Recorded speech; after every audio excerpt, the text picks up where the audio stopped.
Supreme court ने एक 19 साल के लड़के अथर्व चतुर्वेदी की याचिका पर ऐतिहासिक फैसला सुनाया है। जबलपुर के रहने वाले अथर्व ने आर्थिक रूप से कमजोर वर्ग यानी ईडब्ल्यूएस कोटे के तहत निजी मेडिकल कॉलेजों में एमबीबीएस एडमिशन के लिए सुप्रीम कोर्ट में गुहार लगाई थी।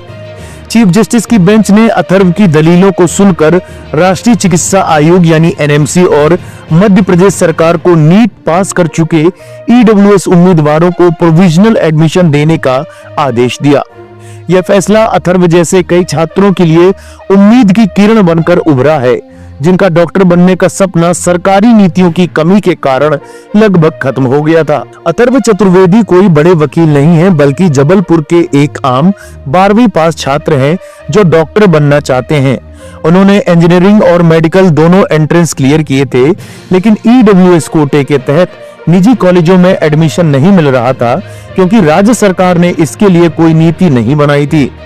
अथर्व ने खुद ही सुप्रीम कोर्ट में अपनी याचिका दायर की और सिर्फ 10 मिनट की दलीलों में सुप्रीम कोर्ट को अपनी बात समझाने में कामयाब रहे। जब जबलपुर हाई कोर्ट में अथर्व ने अपना मामला खुद ही पेश किया था तो जज ने मजाक में कहा था, तुम्हें वकील बनना चाहिए, डॉक्टर नहीं, तुम गलत फील्ड में हो। लेकिन अथर्व जानते थे कि उन्हें क्या करना है। उनके पिता मनोज चतुर्वेदी एक वकील हैं, लेकिन उन्होंने कभी सुप्रीम कोर्ट में प्रैक्टिस नहीं की। कोविड लॉकडाउन के दौरान जब ऑनलाइन कोर्ट हो गए तो अथर्व ने सब कुछ सीखा। उन्होंने सीखा कि कब बोलना है और कब चुप रहना है। उन्होंने खुद ही याचिका का फॉर्मेट डाउनलोड किया, पुराने फैसलों को पढ़ा और अपनी एसएलपी ड्राफ्ट की। अथर्व ने नीट की परीक्षा 2 बार पास की और 530 अंक हासिल किए थे, लेकिन ईडब्ल्यूएस कोटे के तहत निजी कॉलेजों में एडमिशन के लिए राज्य सरकार की नीति न होने के कारण उन्हें सीट नहीं मिल पा रही थी। सुप्रीम कोर्ट ने माना कि राज्य सरकार की नीतिगत कमी के कारण किसी छात्र को एडमिशन से वंचित नहीं किया जा सकता। कोर्ट ने एनएमसी और मध्य प्रदेश सरकार को आदेश दिया कि वे नीट पास कर चुके ईडब्ल्यूएस उम्मीदवारों को 2025-26 सत्र के लिए प्रोविजनल एडमिशन दें। यह जीत सिर्फ अथर्व के लिए कानूनी लड़ाई नहीं थी, बल्कि उनके डॉक्टर बनने के सपने को बचाने का जरिया थी। हालांकि अभी भी निजी कॉलेजों में ईडब्ल्यूएस कोटे के तहत फीस कितनी होगी यह तय नहीं है। यह सवाल उनके जैसे मध्यम वर्गीय परिवारों के लिए एक बड़ी चिंता का विषय है।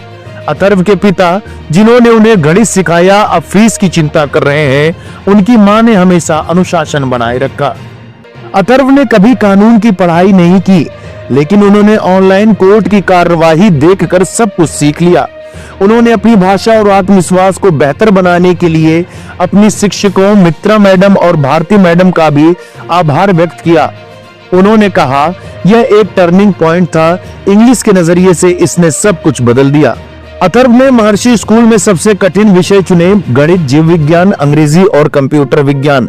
उन्होंने जीव विज्ञान प्रैक्टिकल में टॉप किया और जबलपुर गवर्नमेंट इंजीनियरिंग कॉलेज में भी उनका चयन हुआ। लेकिन उन्होंने मेडिसिन को चुना क्योंकि यह आसान नहीं बल्कि मुश्किल था। सुप्रीम कोर्ट ने माना कि याचिकाकर्ता, जो आर्थिक रूप से कमजोर वर्ग से है, नीट में 2 बार क्वालिफाई कर चुका था, लेकिन नीतिगत खामियों के कारण एडमिशन नहीं ले पा रहा था। कोर्ट ने कहा कि राज्य सरकार द्वारा निजी कॉलेजों में ईडब्ल्यूएस आरक्षण की सूचना न देने के कारण एडमिशन से इनकार नहीं किया जा सकता।